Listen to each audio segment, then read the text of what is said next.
आप सभी को मेरा नमस्कार। पिछली 2 वीडियोस में हमने रामायण से जुड़ी 2 समस्याओं को जड़ से ही उखाड़ दिया था, पर आज वीडियो आरंभ करने से पहले मैं आपसे अनुरोध करता हूं कि इस वीडियो को अनबायस्ड होकर देखने का प्रयास करना।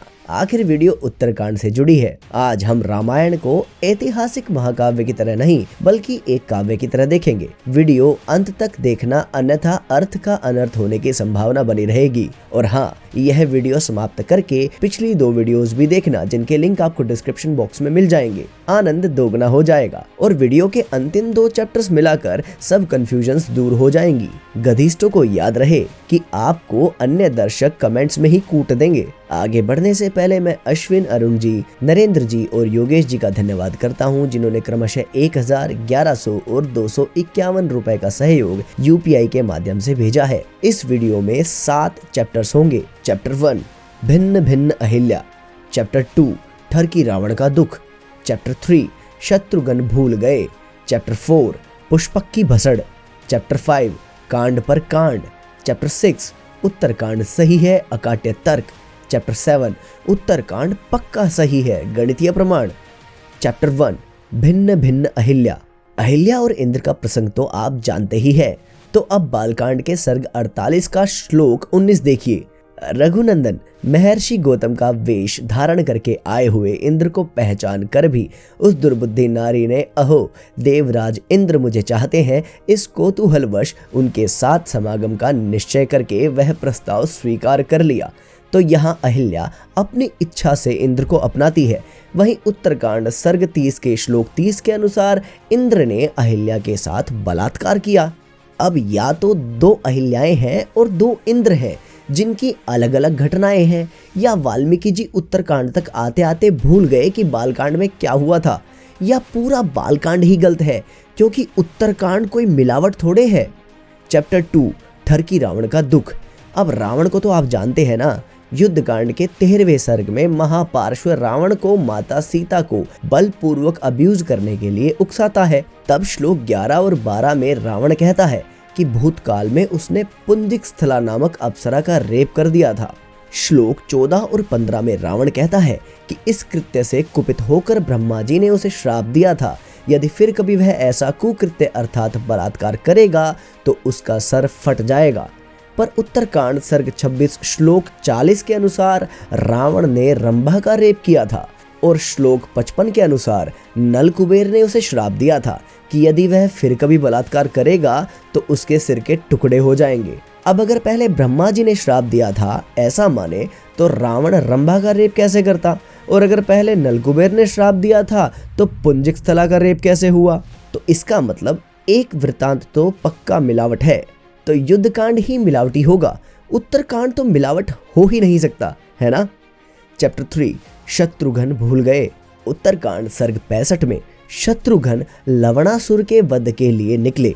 रास्ते में वाल्मीकि जी से मिलने उनके आश्रम में गए। तब सर्ग 66 के श्लोक 1 के अनुसार जिस रात को शत्रुघ्न ने पर्णशाला में प्रवेश किया था, उसी रात में सीता जी ने 2 पुत्रों को जन्म दिया। श्लोक 11 से 13 भी देखिए। उस समय आधी रात को श्री राम और सीता के नाम गोत्र के उच्चारण की ध्वनि शत्रुघ्न जी के कानों में पड़ी।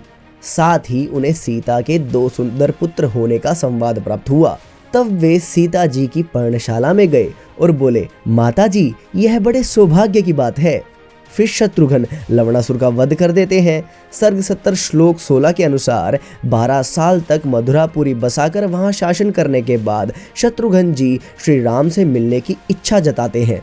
सर्ग 72 श्लोक 19 के अनुसार शत्रुघ्न 7 दिन अयोध्या में श्री राम के पास रहकर वापस लौट जाते हैं, पर ना तो 12 सालों में ना इन 7 दिनों में शत्रुघ्न एक बार भी श्री राम को उनके पिता बनने की सूचना देते हैं। शायद शत्रुघ्न जी बड़े भाई के पिता बनने की बात उसी बड़े भाई को बताना भूल गए होंगे, क्योंकि उत्तरकांड गलत तो हो ही नहीं सकता। चैप्टर 4 पुष्पक की भसड़। श्री राम का जो चित्रण वाल्मीकि जी ने किया है, उसमें श्री राम का एक विशेष गुण उनका पुरुषार्थ है। उदाहरण के लिए अरण्यकांड सर्ग 5 में श्री राम शरभंग मुनि से मिलते हैं। तब श्लोक 31 के अनुसार शरभंग मुनि श्री राम से कहते हैं कि मैंने सब लोगों पर विजय पाई है, आप उन्हें स्वीकार कीजिए। जिस पर श्री राम कहते हैं, हे मुने, उन सब लोगों को मैं स्वयं जीत लूंगा। आप कृपया मुझे वन में निवास करने के लिए उचित जगह बताइए। अरण्यकांड सर्ग 7 के अनुसार श्री राम सुतीक्ष्ण मुनि से मिलते हैं। श्लोक 11 और 12 के अनुसार सुतीक्ष्ण अपने द्वारा जीते गए सभी लोग श्री राम को लक्ष्मण जी और सीता जी को विहार करने हेतु समर्पित करना चाहते हैं, पर श्लोक 14 के अनुसार श्री राम कहते हैं कि ये सब लोग मैं स्वयं जीत लूंगा, आप मुझे इस वन में रहने की आज्ञा दीजिए। ये भी आपको याद ही होगा कि निषाद राज के द्वारा अपना स्वयं का राज्य भी श्री राम को समर्पित करने पर श्री राम उसे नहीं लेते, लंका जीतकर विभीषण को दे देते हैं। पर वही राम एक विचित्र कार्य करते हैं। युद्धकांड सर्ग 127 के श्लोक 61, 62, 63 अनुसार अयोध्या पहुंचकर श्री राम पुष्पक विमान को कुबेर को लौटा देते हैं। But it's a big but. Uttarakanda सर्ग 41 श्लोक 9 अनुसार पुष्पक को कुबेर जी श्री राम के पास वापस भेज देते हैं और श्री राम सिंपली उसे रख लेते हैं। अब उत्तरकांड के राम का यह कार्य न अरण्यकांड के राम से मिलता है और न युद्धकांड के श्री राम से, तो स्पष्ट है अरण्यकांड और युद्धकांड ही गलत होंगे, क्योंकि उत्तरकांड तो गलत हो ही नहीं सकता। चैप्टर 5 कांड पर कांड। वैसे तो इस पॉइंट पर पिछली वीडियो में भी प्रकाश डाला गया था, पर इसे यहाँ भी देखना जरूरी है। सनातन धर्म के ग्रंथों में आप पाएंगे कि ग्रंथ के अंत में उसको पढ़ने से प्राप्त होने वाले फल का वर्णन आता है, जिसे फलश्रुति कहते हैं। जैसे महाभारत का अंत होता है अश्वमेधिक पर्व के स्वर्गारोहण पर्व के साथ।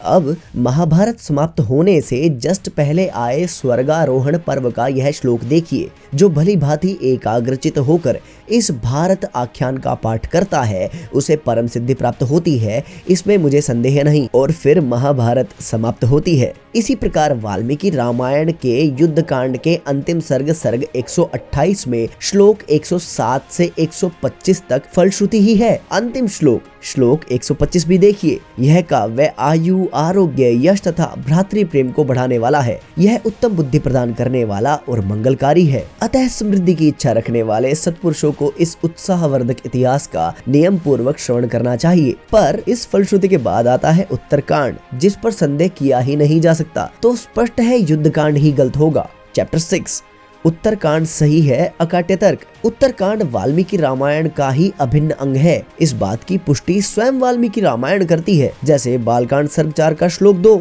इसमें महर्षि ने 24,000 श्लोक, 500 सर्ग तथा उत्तर सहित 7 कांडों का प्रतिपादन किया है। पर संस्कृत श्लोक में षट कांडानी अर्थात 6 कांड, तथोत्तरम अर्थात तथा उत्तरकांड लिखा है, जिसकी पुष्टि इस ट्रांसलेशन से भी होती है। यही नहीं, उत्तरकांड सर्ग 94 के श्लोक 27 में भी लिखा है कि राजन, उन महात्मा ने आदि से लेकर अंत तक 500 सर्ग तथा 6 कांडों का निर्माण किया है। इसके सिवा उन्होंने उत्तरकांड की भी रचना की है। क्या आपको नहीं लगता कि वाल्मीकि जी सीधे सीधे सप्तकांड लिख सकते थे, ना कि उत्तरकांड भी लिखते बैठते? चलिए छोड़िए। बालकांड के प्रथम सर्ग में नारद जी संपूर्ण राम कथा लगभग 100 श्लोकों में सुनाते हैं। बालकांड के सर्ग 2 में ब्रह्मा जी वाल्मीकि जी से मिलते हैं और श्लोक 33 में कहते हैं कि तुमने नारद जी के मुंह से जैसा सुना है उसी के अनुसार श्री राम का चित्रण करो। अब नारद जी ने 100 श्लोकों में सब घटनाएं संक्षेप में बताई थी। शबरी से लेकर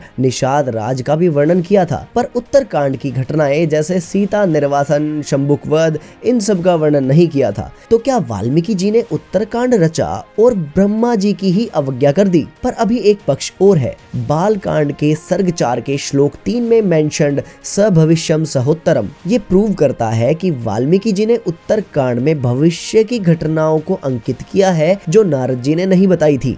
but again it's a big but. Balkand के सर्ग 1 के श्लोक 90 से 97 में नारद जी ने भविष्य ही तो बताया है, जिसमें उत्तरकांड की किसी घटना का कोई वर्णन नहीं है। सिमिलरली युद्धकांड में भी अंतिम सर्ग 128 में श्लोक 96 से 106 तक भविष्य का ही वर्णन है। तो उत्तरकांड में वाल्मीकि जी ने ऐसा कौन सा भविष्य का दिया जो नारद जी को और युद्धकांड तक स्वयं वाल्मीकि जी को भी नहीं पता था? पर ऐसे तो बालकांड के सर्ग 4 पर भी प्रश्न उठ गया। कोई नहीं, वीडियो अभी बाकी है।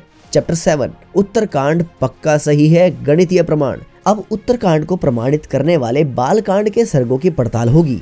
देखिए, बालकांड सर्ग 4 का श्लोक 2 कहता है कि महर्षि ने 24,000 श्लोक, 500 सर्ग, षटकांडानी अर्थात 6 कांड, तथोत्तरम अर्थात 7 ही उत्तरकांड रचा। उत्तरकांड सर्ग 94 के श्लोक 27 अनुसार भी रामायण में 500 सर्ग तथा 6 कांड तथा अलग से उत्तरकांड है। बालकांड के सर्ग 4 को ही उत्तरकांड के पक्ष में उठाया जाता है। तो आइए थोड़ा गणित खेलते हैं। गीता प्रेस की वाल्मीकि रामायण ही ले लीजिए। बालकांड में 77 सर्ग हैं, अयोध्या कांड में 119 सर्ग हैं, अरण्य कांड में 75 सर्ग हैं, किष्किंधा कांड में 67 सर्ग हैं, सुंदर कांड में 68 सर्ग हैं और युद्ध कांड में 128 सर्ग हैं। तो इस प्रकार बालकांड से युद्ध कांड तक ही 534 सर्ग हो गए और अभी तो उत्तरकांड के 111 सर्ग गिने ही नहीं गए हैं। शायद गणित के बेसिक्स ही गलत हैं, क्योंकि रामायण में प्रक्षिप्त तो है ही नहीं और उत्तरकांड तो गलत हो ही नहीं सकता। तो अब कमेंट्स में अपनी भावनाएं अवश्य व्यक्त कीजिएगा और हाँ, चिंता ना करें, क्योंकि सत्यमेव जयते। जय श्री हरि।